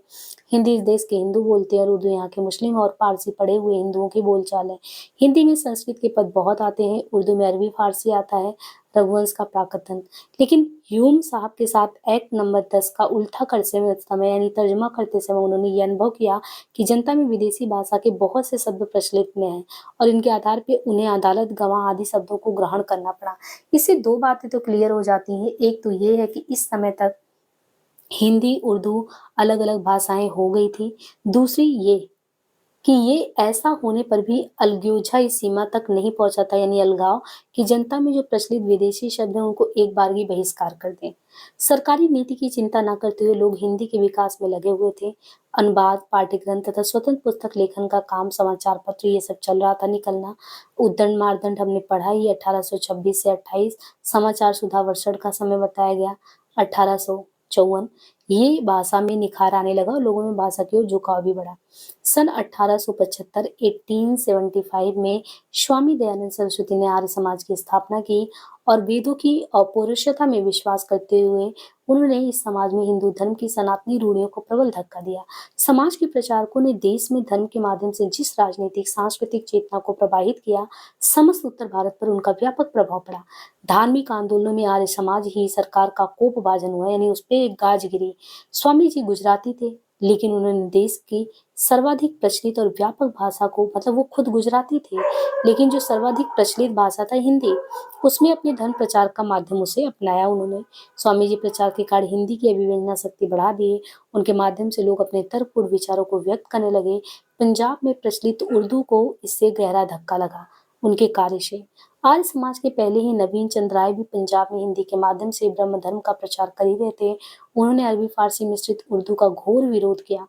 उर्दू पर उस समय तक मजहबी रंग हद तक चढ़ चुका था कि राय को कहना पड़ा, उर्दू के प्रचलित होने से देशवासियों को कोई लाभ नहीं होगा, क्योंकि वो भाषा खास मुसलमानों की है। 1867 में इन्होंने ज्ञान प्रकाशनी पत्रिका निकाली। इन्हीं दिनों श्रद्धाराम फिलौरी जो है वो अपने प्रवचन से सनातन धर्म के प्रचार के साथ हिंदी का प्रचार कर रहे थे। बाद में चलकर उन्होंने आर्य समाज का विरोध भी किया।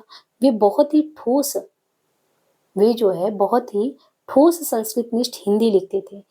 ये उनके ग्रंथ सत्यामृत प्रवाह में देख सकते हैं। सन 1873 की बात है, 1873 में उन्होंने भाग्यवती उपन्यास लिखा।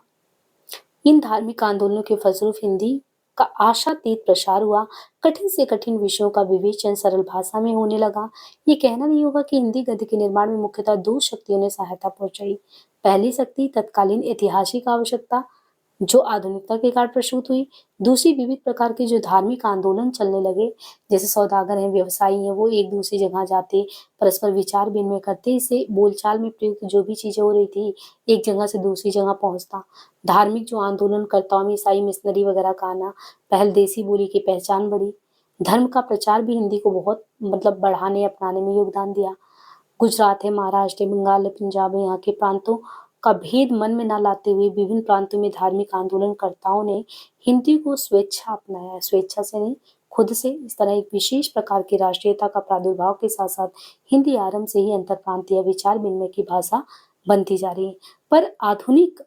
पर भारतेंदु के उदय के पूर्व, भारतेंदु जी के आने से पहले हिंदी गद्य व्यवस्थित नहीं हो पाया। नाना प्रकार के धार्मिक ग्रंथ, उपदेश, खंडन मंडन, पूर्ण परिपात्र, पाठ्य ग्रंथ आदि को सही अर्थों में साहित्य के तहत नहीं ग्रहण कर सकते। राजा शिव प्रसाद हिंद की रचनाएं भी इस कोटि में नहीं आ सकती, क्योंकि वे कभी साफ सुथरा हिंदी गद्य लिखते थे तो कभी अरबी फारसी लिख देते थे। राजा भोज का सपना निबंध के कारण उन्हें साहित्यिक श्रेणी में रखा जाना चाहिए। देखिए, राजा शिव प्रसाद को हम क्यों माने? राजा भोज का सपना निबंध के कारण कहते हैं कि उन्हें साहित्यिक श्रेणी में आप रख सकते हो, पर वो निबंध उनका मौलिक ना होकर कोई मिस सी एम टकर के एक निबंध का अनुवाद है। और कहते हैं राजा भोज का सपना जो है, इसकी पुस्तिका के मुख पृष्ठ पे लिखा है, राजा भोज का स्वप्न, Raja's dream by miss C M Tucker, translated by Raja Shiv Prasad, CSI for SC Tucker square BCS। पर यह अनुवाद है टकसाली हिंदी में। अंततोगत्वा शताब्दियों से विकसित होती हुई हिंदी समय की आवश्यकताओं के अनुरूप अनेक विरोधी परिस्थितियों से गुजरती हुई एक शैली का निर्माण करने लगी, पर अभी तक ब्रजभाषा, अवधी, पंडिताओपन, पंजाबी, गुजराती आदि के प्रभाव से वो अपने को सर्वथा मुक्त नहीं कर पाई थी। इसलिए उसमें एक सर्वमान्य गद्य शैली की परंपरा नहीं दिख पड़ी, जो आगे चलकर भारतेंदु तथा उनके सहयोगियों द्वारा निर्मित हुई। लेकिन भारतेंदु मंडल के लिए भूमि निर्माण का कार्य इसी समय हुआ।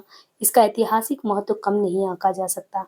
यहाँ पे आपका दूसरा जो चैप्टर है वो खत्म होता है। अब यहाँ से शुरू होगा इसका अध्याय 3, गद्य की प्रतिष्ठा और खड़ी बोली कविता का प्रारंभ। तो हम नोट्स में थोड़ा सा जो बाकी है, जितना हमने पढ़ा उसको इसी समय नोट्स रिवाइज कर लेते, ताकि दूसरा जो चैप्टर है वो पूरी तरह नोट्स के साथ कंप्लीट हो जाए। ठीक है।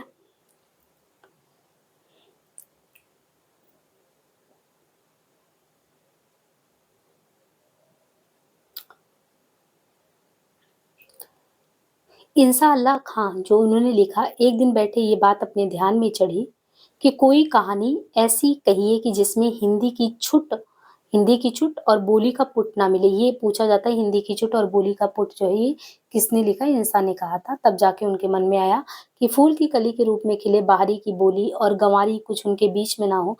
अपने मिलने वालों में से एक कोई बड़े लिखे पुराने हुए बूढ़े गाग ये खटराक लगा जाए। कहने लगे ये बात होते नहीं दिखाई देती, हिंदवीपन भी ना निकले और ऐसा हो कि भाषापन भी ना हो उसमें। बस भले लोग अच्छों से अच्छो आपस में बोलते चालते ज्यों करते वही सब डौल रहे। और छाँव किसी का ना हो, यही नहीं होने का, तो ये इनका कहना है। बाहरी बोली का अर्थ वो मानते यामनी भाषा यानी अरबी फारसी से भरी हिंदुस्तानी भाषा, ये चीज था। तो भाषा का माने मानते भाषा का माने संस्कृत में पंडिताओपन हिंदी। चंदपली पांडे के अनुसार रानी केतकी की कहानी उर्दू की खड़ी बोली है और वस्तु हिंदू मजहब शिया है। लल्लू लाल की भाषा को भी खड़ी बोली और हिंदवी कहा गया है। हिंदी के सूफी प्रेम आख्यानों और रानी केतकी की कहानी में केवल इतना अंतर है कि सूफी काव्य पद में है और गद्य में, ये गद्य में है। फोर्ट विलियम कॉलेज का हिंदी देखिए। फोर्ट विलियम कॉलेज के भाखा मुंशी लल्लू लाल 1763 से 1835, सरल मिश्र, प्रेम सागर, नासिको तोपख्यान। लल्लू लाल जो है इन्होंने ये आगरे के रहने वाले थे। सन 1786 में मुर्शिदाबाद गए, फिर वहां से कलकत्ता आए, मुबारक उद्दौला के संपर्क में आए थे। सन 1800 में फोर्ट विलियम के गद्य लेखक नियुक्त हुए।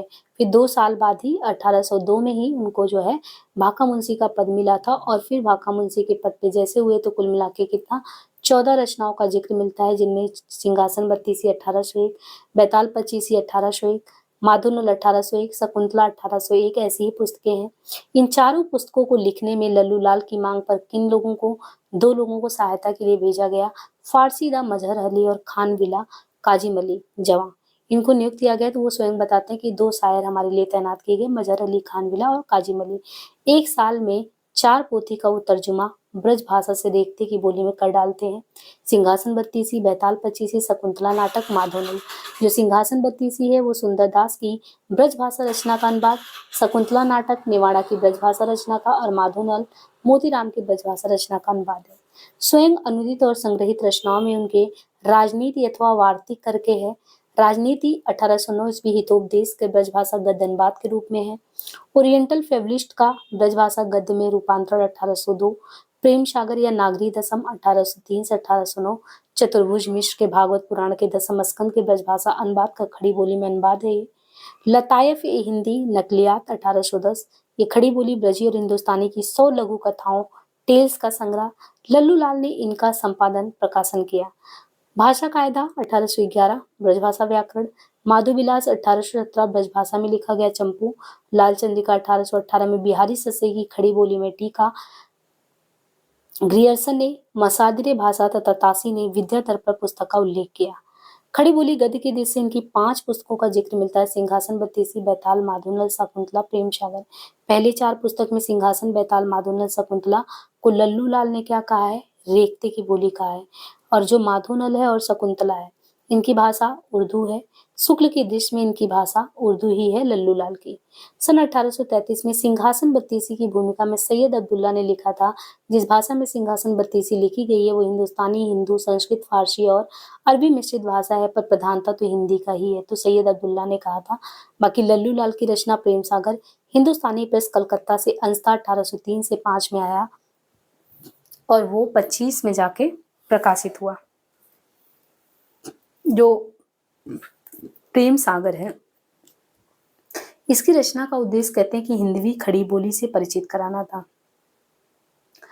लल्लू लाल ने इनमें यामनी भाषा को छोड़ने का प्रयास किया प्रेम सागर में, यद्यपि यामनी भाषा ने उन्हें पूर्णतः नहीं छोड़ा।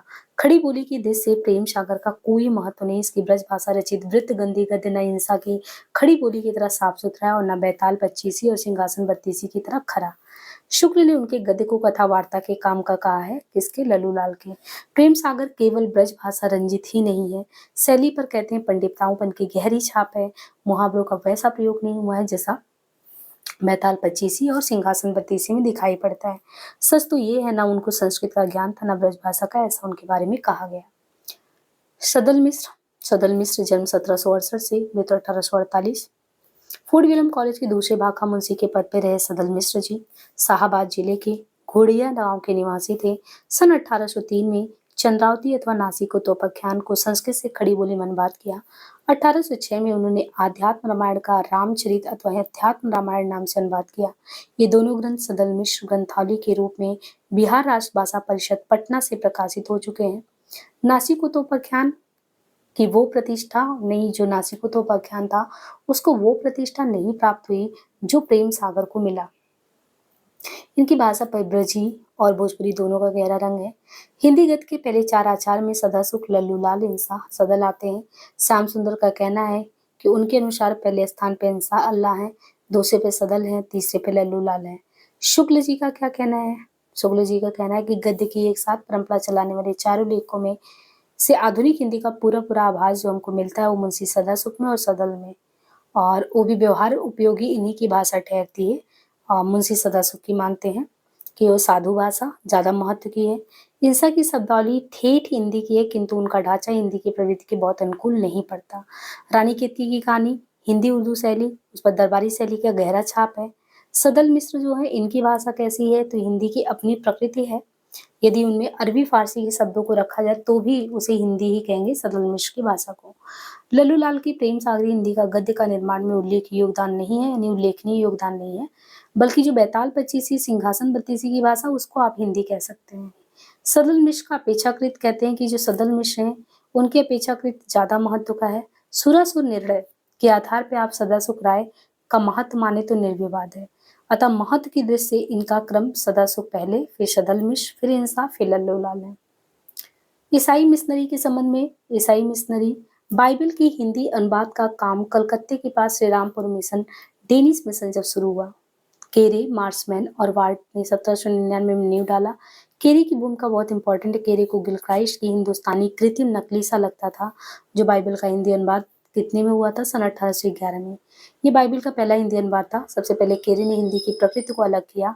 उन्होंने कहा हम हिंदुस्तानी की उस बोली को हिंदू या हिंदी कहेंगे जो मुख्यतः संस्कृत से बनी है और जो मुसलमानों के आने के पहले संपूर्ण हिंदुस्तान में व्याप्त था और बोला जाता था। केरे के बाद जो है चैम्बरलेन आए, उन्होंने हिंदी की विभिन्न शैली को समझा चैम्बरलेन ने, और उर्दू को हिंदी की एक शैली माना चैम्बरलेन ने। प्रेस और समाचार पत्र से क्या फायदे हुए? देखिए, कलकत्ते में प्रेस व्यवस्थित रूप से खुला, इसके पहले गोवा में आया था। चार्ल्स विल्किंस 1750 ने नेथेनियल ब्रेसी हॉलेट कृत ए ग्रामर ऑफ बंगाली लैंग्वेज के लिए पहली बार बांग्ला टाइप बनाया। बिल्किंस ही थे जो हुगली प्रेस के लिए बांग्ला टाइप बनाया, इसके अलावा नागरी टाइप भी बनाया। अब श्रीरामपुर मिशन के केरी पंचानन कर्मकार की सहायता से टाइप फाउंड्री खुला। इसी टाइप फाउंड्री के बारे में कहते हैं कि और जगहों पे जाता था, उस तरह से नागरी टाइपों का जन्म स्थान हुगली और श्रीरामपुर में हुआ। सन 1750 में जे.एम. जेम्स हिक्की, इन्होंने अंग्रेजी में दी बंगाल गजट प्रकाशित किया, जेम्स ऑगस्टस हिक्की ने। फिर 1818 में मार्समैन और केरी ने कौन सी पत्रिका? दिग्दर्शन, वो बांग्ला पत्र निकाला। वो बांग्ला और अंग्रेजी में दिग्दर्शन दोनों छपता था। हिंदी में पहला पत्र उदंडमार्तन जो 30 मई 26 को जुगल किशोर शुक्ल के संपादकीय में प्रकाशित हुआ। बंगदूत आया 1829 में, आर्य मार्टिन और राजा राम मोहन राय द्वारा प्रकाशित हुआ। ये बांग्ला, फारसी और हिंदी में छपता था। कलकत्ता रिव्यू कहता था ये बांग्ला और फारसी में ही छपता था। 1829 में ये सरकारी आदेश से बंद हो गया। हिंदू हेराल्ड अंग्रेजी और बंगदूत बांग्ला और हिंदुस्तानी यानी उर्दू में सेठों के लाभ के लिए बाजार भाव वगैरह बताने के लिए बांग्ला और नागरी में दोनों में छपता था। हिंदी पत्रकारिता में कहते बंगदूत का कोई खासा महत्व है नहीं। 46 में कलकत्ता से ही मोहम्मद नसरुद्दीन के संपादकीय में जगत दीपक भास्वर प्रकाशित हुआ। इसके प्रत्येक पृष्ठ पर कहते 5 कॉलम होता था। वो कॉलम बांग्ला में, अंग्रेजी में, उर्दू में, फारसी में, हिंदी में बटा होता।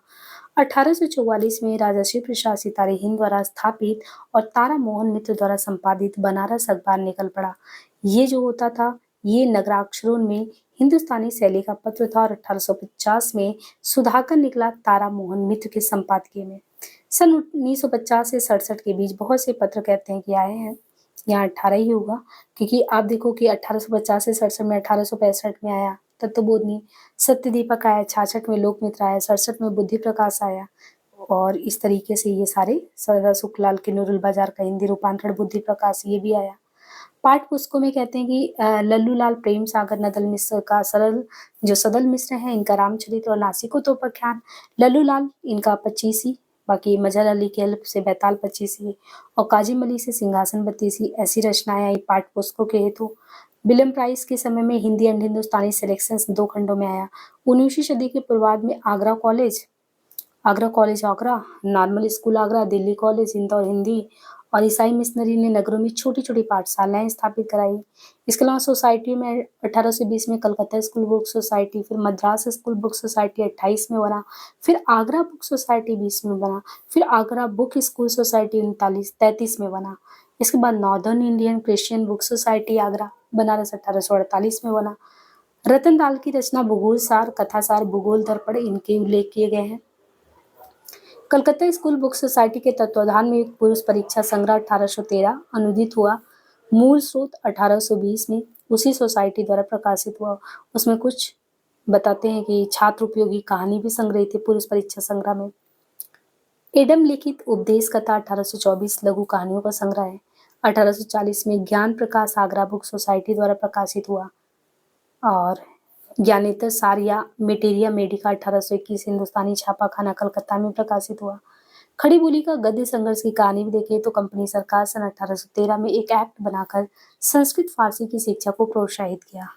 कंपनी सरकार ने सन 1813 में एक एक्ट बना के संस्कृत फारसी की शिक्षा को प्रोत्साहित किया। राजा राम मोहन राय इसके विरुद्ध थे। डेविड हेयर की सहायता से एक स्कूल की स्थापना की गई। सन 1830 में अलेक्जेंडर डफ ने उच्च शिक्षा के निमित्त एक कॉलेज खोला। सन 1834 में लॉर्ड मैकाले ने प्रस्ताव भेजा और सन 1835 में कंपनी सरकार ने अंग्रेजी शिक्षा के प्रचार का प्रस्ताव स्वीकार किया। अदालती भाषा के संबंध में सन 1836 में इस्ताहार में अदालतों में देसी भाषा के प्रयोग का निर्देश दिया गया। जॉन गिलक्राइस्ट ने फोर्ट विलियम कॉलेज में ही इसकी भूमिका बांध दी थी। साल भर बाद सन 1837 ईस्वी में हिंदी के स्थान पर उर्दू अदालतों की भाषा कर दी गई। आचार्य शुक्ल के शब्दों में गारसा दत्तासी ने भी फ्रांस में बैठे बैठे झगड़े में योगदान दिया। बाबू शिव प्रसाद सितारे हिंद, जो पहले बहुत ज्यादा हिंदी के समर्थन में थे, उन्होंने इस कूटनीतिक कार्रवाई को समझा और उन्होंने स्पष्ट कहा कि दिल्ली के मुसलमान बादशाहों ने भाषा के संबंध में जो भी कुछ कहा सोचा, वो अंग्रेजी सरकार अंग्रेजी के साथ साथ फारसी लिपि में उर्दू को जो एक दूसरी विदेशी भाषा लाद रही है हम पे, हिंदी को अन्य भाषा बांग्ला मराठी गुजराती से अलग करके उनके विकास को बाधित किया जा रहा है। मेरी प्रार्थना है कि फारसी अक्षरों को हटाकर उसके स्थान पे हिंदी को जारी करना चाहिए। तो सितारे हिंद जो है यहाँ के फेवर में हिंदी के फेवर में बोलते हैं। फिर राजा पे भेदभाव का विरोध करते हुए जो गाज गिरता है, गर्ज मौलवी और पंडित दोनों की ये बड़ी भूल है। वो राजा ने भेदभाव का विरोध किया कि ऐसे लोग भेदभाव कर रहे हो, सही नहीं है। गर्ज मौलवी और पंडित दोनों को ये बड़ी भूल है कि सिवाय फेल और हरफों के बाकी सब अल्फाज सही पाड़ने की टकसाल के खुरखुरे संस्कृत गोयाई हजारों बरस में हम ही लोग हजारों हालतों के बाद हजारों तबुद्दल तगैयत अपनी जबान में करते चले आए हैं। वे आम फहम भाषा तथा नागरी लिपि के पक्षधर थे। फारसी लिपि में लिखी उर्दू को अरबी फारसी बहुल उर्दू को वे विदेशी मानते थे। मानव धर्मसार, योग वशिष्ठ, उपनिषद सार, भूगोल, हस्तामलक, वामा मनोरंजन, राजा भोज का सपना इनकी रचनाएं हैं। लेकिन बाद में चलकर उनकी भाषा खुद ही अरबी फारसी बहुल हो गई। यद्यपि इसके लिए उन्होंने नागरी लिपि का ही व्यवहार किया, लेकिन अरबी बहुल हो गया था और पक्षधर भी उसके हो गए थे। राजा शिव प्रसाद सितारे हिंद से चिढ़कर हेनरी पिंकार्ट ने भारतेंदु जी को पत्र लिखा। उसमें लिखा कि 20 साल हुए उसने सोचा कि अंग्रेजी साहबों को कैसी कैसी बातें अच्छी लगती है, उन बातों का प्रचलन करना परम चतुर लोगों का धर्म, इसलिए बड़े चाव से उसने अपनी हिंदी भाषा को भी बिना लाज के छोड़ दिया। तो उन पर आरोप लगाया कि बहुत ज्यादा उसके हिमायती बनते थे, खुद ही छोड़ दिए। हेनरी पिंकार्ट के इन आरोपों को स्वीकार नहीं किया जा सकता क्योंकि ये पत्र 1 जनवरी 1884 का है, जबकि इसके 2 साल पहले यानी 82 में ही एजुकेशन कमीशन के सामने अपने विचार प्रकट करते हुए उन्होंने नागरी लिपि के प्रबल समर्थन में हामी भरी थी। केवल इतिहास तिमिनाशक और बनारस अखबार उनकी भाषा के आधार पर आप ये नहीं कह सकते को फारसी अरबी प्रधान और उनके समर्थन में है। प्रेमघन जो है वो राजा साहब की शैली के प्रशंसक थे। स्वयं भारतेंदु हरिश्चंद्र भी प्रेमघन से बड़े सहमत थे।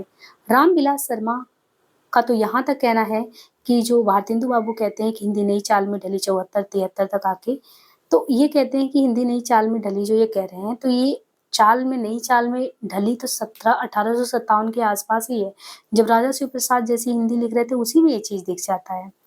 इतिहास तिमिनाशक और बनारस अखबार में राजा शिव प्रसाद जिस भाषा फारसी अरबी बोल का प्रयोग करे थे उनकी प्रतिक्रिया राजा लक्ष्मण सिंह 1826 से 96 में इनका समय रहा है उन पर हुआ, क्योंकि राजा लक्ष्मण वो शुद्ध हिंदी के पक्षपाती थे। उन्होंने 1862 में अभिज्ञान शाकुंतल का हिंदी में विशुद्ध हिंदी में अनुवाद किया।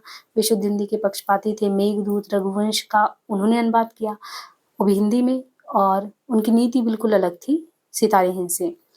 वो कहते हैं हमारे मत में हिंदी और उर्दू दोनों ही न्यारी न्यारी बोली है। हिंदी इस देश की हिंदू बोलते हैं, हम उर्दू मुस्लिम बोलते हैं।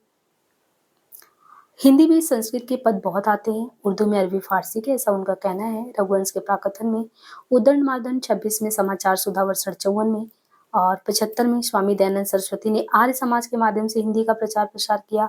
वो वेदों की अपौरुषेयता में विश्वास करते थे। आर्य समाज के पहले ही जो नवीन चंद राय पंजाब में थे, पंजाब में, तो वहाँ पे भी उन्होंने ब्रह्म धर्म के प्रचार किए और उन्होंने अरबी फारसी मिश्रित उर्दू का घोर विरोध करते हुए हिंदी को स्थापित करने की कोशिश की। उर्दू पर उस समय तक मजहबी रंग जो था हद तक चढ़ चुका था। उर्दू के प्रचलित होने से देशवासियों को कोई लाभ नहीं होगा क्योंकि वो भाषा खास मुसलमानों की है।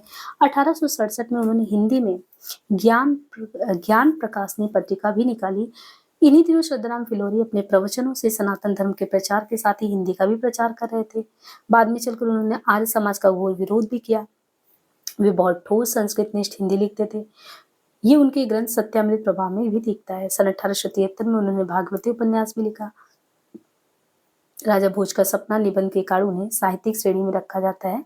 ये चीज हमें ध्यान रखना है। तो ये यहाँ तक आपका नोट्स जो है, यानी हमने जो है पूरे जो है 2 चैप्टर अच्छे से कवर कर लिए हैं। अब हमारा तीसरा चैप्टर चलेगा और यहीं पे आपका जो है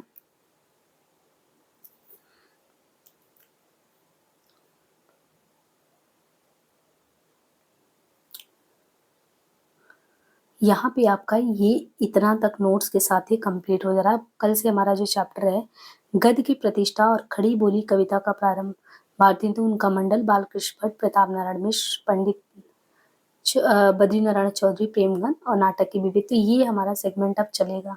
इसके बाद 1900 से 1918 तो इस तरीके से चलेगा। मुझे लग रहा है 7 घंटे में 7 घंटे तो हो ही गए हैं लगभग। 5 वीडियो पहले था और मुझे लग रहा है आज का क्लास आपका लगभग हो गया है काफ़ी टाइम का। तो 6-7 घंटे में आपके इतने कवर हो गए। बाकी मतलब मुझे लग रहा है एक सेगमेंट मतलब ये कितने पेज तक का नोट्स के साथ 13 से 100 पेज का नोट्स, यहाँ तक हम नोट्स के साथ रिवाइज कर रहे हैं तो 8 से 10 घंटे मान के चलिए। हाँ, 10 घंटे में इतना कंप्लीट हो जाएगा। तो उसी हिसाब से आप देखिए कि ये 400 पेज का किताब है तो 10 यानी 40-50 घंटे का आपका ये किताब है। तो आज के लिए इतना ही। धन्यवाद।